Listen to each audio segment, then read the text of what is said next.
পুন প্ৰথমে আপোনালোকক সকলোকে নমস্কাৰ জনাই মোৰ ভিডিঅ'টো আৰম্ভ কৰি দিলো।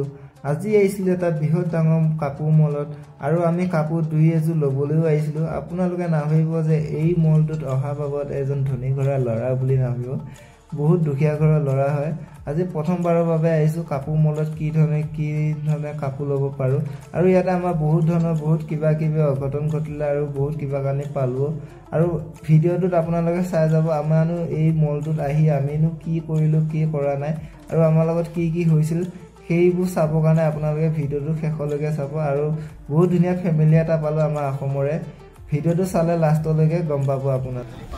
বৰ্তমান আমাৰ এতিয়া যেনেকুৱা গতি হৈ আছে 5,000 অফাৰ ল'ব লগা বুলি আৰু মাত্ৰ 1,000 টকা বা 2,000 টকা এটা বস্তু ল'ব লাগে, সেইটো কাৰণে এতিয়া চইচ কৰিব পৰা নাই, পেন এটাও চইচ কৰিব পৰা নাই। এতিয়া 6,000 টকা মাল ল'লে তাৰমানে 5,000 টকা ডাইৰেক্ট অফাৰে আছে, বেগ এটা অফাৰ আছে, সেইটো ল'বৰ কাৰণে এতিয়া বৰ্তমান পেন এটা চইচ কৰিবৰ কাৰণে 2,000 টকীয়া বা 1,000 টকীয়া, সেইটো কাৰণে এতিয়া আধা ঘণ্টামান গৈ আছো, চিন্তা কৰি আছো এতিয়া কোনটো পেন ল'ম। ইমান সবা কাপোৰ আছে, তাৰ ভিতৰত আমাৰ চইচ বুলি কোৱা বস্তু এটা পোৱা নাই। লাষ্ট 4-5টা কাপোৰ লৈ ল'লো এতিয়া আৰু এটা কাপোৰ কাৰণে এটা কাপোৰ নল'লে আমাৰ 5,000 এই বেগটো আমাৰ হাতৰ পৰা সলকি যাব। এই বেগটো জাং কৰি আছে এতিয়া পিন্ধে কঁকালত লগাই এতিয়া এইটো এতিয়া দাম হ'ল 3,000 টকা। এতিয়া 3,000 টকাটো প্লাছ কৰি দিলে এতিয়া বেছি হৈ যায়, 9-10,000 টকা হৈ যাব। এতিয়া মুঠতে 6,000 যেনে তেনে মেকআপ কৰিব লাগে, সেইটোৱে এতিয়া সেইটো কাৰণে এতিয়া এটা কাপোৰ বিচাৰি পোৱা নাই। এতিয়া এনেকুৱা ডাঙৰ এটা শ্ব'ৰুমত আহি আমাৰ এনেকুৱা গতি হৈ আছে, এনেকুৱা ভাল কাপোৰ এটা আৰু এটা কাপোৰ কাৰণে লৈ আছো এতিয়া উপায় নাই। এতিয়া এইটো অফাৰ মালটো উঠাব লাগিব, বেগটো অফাৰ কাৰণে এইটো চাওক, বেগটো বেয়া লগা নাই, বেগটো বহুতখিনি ভালে লাগিছে আৰু এইকেইটা আমাৰ কাপোৰকেইটা এইকেইটা পৰি আছে।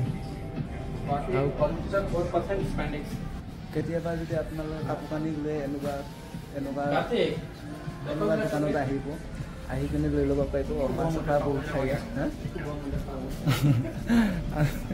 দোকানখনৰ নাম কি আছিলে বোলে? এইটো দোকানখনৰ নামটো মই পঢ়িব নাজানো, আপোনালোকৰ দোকানখনৰ নাম দুখাই দিছে। এইটো ইয়াত একবাৰ কাপোৰ ল'লে মানে চব গম পোৱা যায় কেতিয়া কি অফাৰ আহি আছে, তাৰমানে নম্বৰটো গোটেই পেণ্ডিং হৈ যায় যে, তেতিয়া গম পোৱা যায় ক'ত কিমান কি অফাৰ চলি আছে, তেতিয়া গম পোৱা যায়। সেই অফাৰটো দেখিয়ে আহিছিলোঁ। আৰু এয়া দেখিছে আপোনালোকে গেটৰ সন্মুখত যিটো ফেমিলি আহিছে, ল'ৰা ছোৱালী বা খুৰা খুৰী, এই ফেমিলি কেইজনে আছিলে আমাৰ অসমৰ হয়। আমি তাৰ অকণমান কথা বতৰা পাতিলোঁ আৰু অন্তিম সময়ত আমি বেগটো লৈ ল'লোঁ, বেগতে আমি কাপোৰ কেইযোৰ ভৰাই ল'লোঁ অন্তিম সময়ত। আৰু আপোনালোকক দেখুৱাই আছোঁ বাৰু শ্বপিং মলটোনো কোনখিনিত আছে আৰু নামটো এইটোৱে হৈছে মলটোৰ নামটো, কাপোৰ মলৰ নামটো সেইটোৱে হৈছে আৰু দোকানখন এইখন। আপোনালোকে যদি আহিব বিচাৰে আহিব পাৰে, মেইন ৰোডৰ লগতে একে নিচে কাষতে মেইন ৰোডৰ